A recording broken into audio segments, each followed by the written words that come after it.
bitch, man!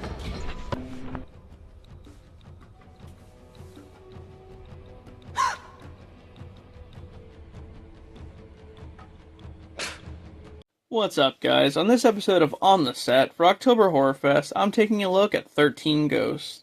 The film starts off with a ghost hunter named Cyrus and his assistant Dennis, who are hunting a ghost in a scrapyard. They manage to capture the ghost, but Cyrus and most of his team are killed in the process. After that, Cyrus's nephew Arthur is told that he's inheriting Cyrus's house. So he moves there with his two kids, Kathy and Bobby, and their nanny. Right away, the house looks pretty sketchy. The whole thing is made of glass and has weird Latin phrases written all over the walls.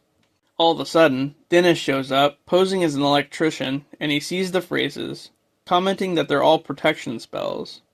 As they investigate the house further, they find 12 of the ghosts that Dennis and Cyrus have captured over the years, who are all now locked up in the basement. They can see the ghosts using these special glasses. Just then, a guy named Moss grabs a briefcase that he finds filled with money. But when he grabs it, it turns out to be a booby trap and he seals them inside the house. Not only that, but one of the ghosts gets released. As the ghost approaches Moss, he backs up into a doorway and gets cut in half by the doors that slide shut. As that's going on, Bobby can see the ghost and he notices one of them to be his mother, who had died in a house fire years ago. Suddenly, Bobby gets taken away by some unknown force. The others are joined by Kalina, who's trying to free the ghost from the house. They get chased into the library, where she explains each of the ghosts. Arthur finds out that one of them is his wife. Kalina goes on to say that the house is actually a machine that lets the user see the past, present, and the future, and that the machine is powered by the 12 ghosts. The only way to shut it down is for someone to sacrifice themselves motivated by love and become the 13th ghost. Just then, Cassie goes missing, and with both kids MIA, Arthur realizes that he has to become the 13th ghost to save them. So he and Dennis go down into the basement where all the ghosts are loose now, and Dennis ends up getting killed by one. Suddenly, Cyrus appears in the house, but not as a ghost. As it turns out, he faked his death.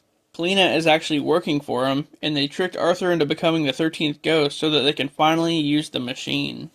But when Cyrus mentions the kids being involved, Kalina has second thoughts and backs out, so Cyrus kills her. Following this, he has all the ghosts surrounding the machine, when Arthur suddenly walks in and fights Cyrus. As the two fight, the nanny ends up freeing the ghost and they all gang up on Cyrus, throwing him into the machine and killing him instantly. Arthur saves his kids and they run out just as the machine destroys itself. In the end, Arthur's wife greets her family one last time before finally disappearing. The end.